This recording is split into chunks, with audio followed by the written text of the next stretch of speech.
The distinguished representative of the Syrian Arab Republic has asked for the floor to make a further statement, and you have the floor. شكرا سيد الرئيس. Thank you, Mr. President.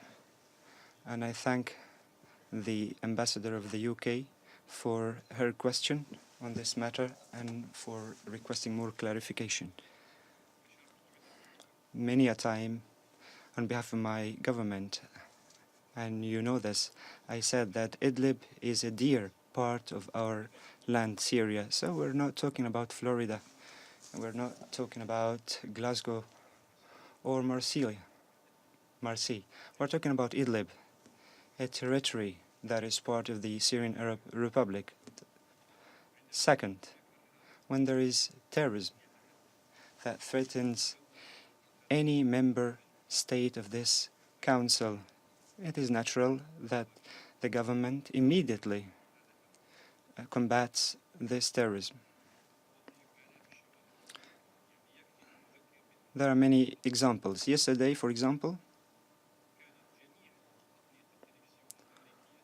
all US media was talking about the terrorist wave and sending the 9 parcels to some figures in New York and other places.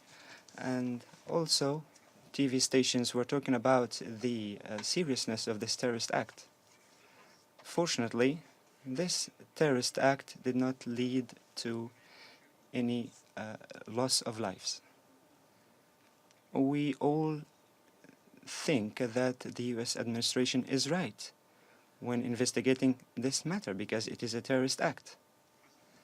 Well, what about 30,000 foreign terrorists in Idlib? 30,000. All of them, of course, are moderate. Al-Nusra, Daesh, Al-Furqan, and others. All of them are very moderate. 30,000 foreign terrorists that bombarded Aleppo 2 days ago. They killed scores and injured dozens. They bombarded Idlib or Aleppo from Idlib.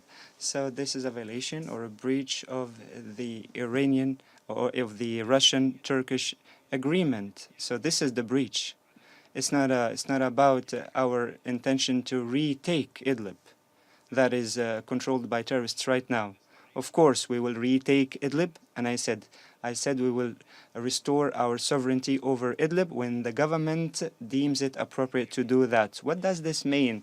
This means that when we are sure that diplomatic and political efforts have failed to restore this dear part of our territory to national sovereignty. So this is governed by diplomatic and political formula. So we know how to deal with this matter, and naturally we have friends and allies who are with us in this reading and understanding. So it's not surprising to say on behalf of my government that we will retake sovereignty or restore sovereignty over Idlib because it's part of our territory in the time that we deem appropriate. Thank you, Mr. President.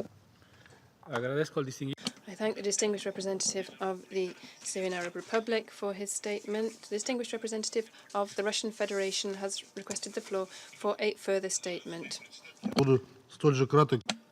Thank you, Mr. President. I'll be just as brief as my distinguished British colleague who asked her question very briefly. It was a very specific question about whether the Russo-Turkish Idlib agreement is in effect. And yes, it is being implemented. It continues to be observed, which we said in our statement.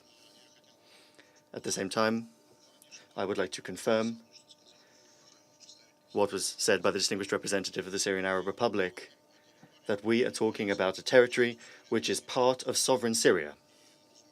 And it goes without saying that we believe that ultimately the legitimate Syrian authorities will acquire control over all of their territory, which makes up the territory of the Syrian Arab Republic. There are no contradictions between the first and the second. Thank you.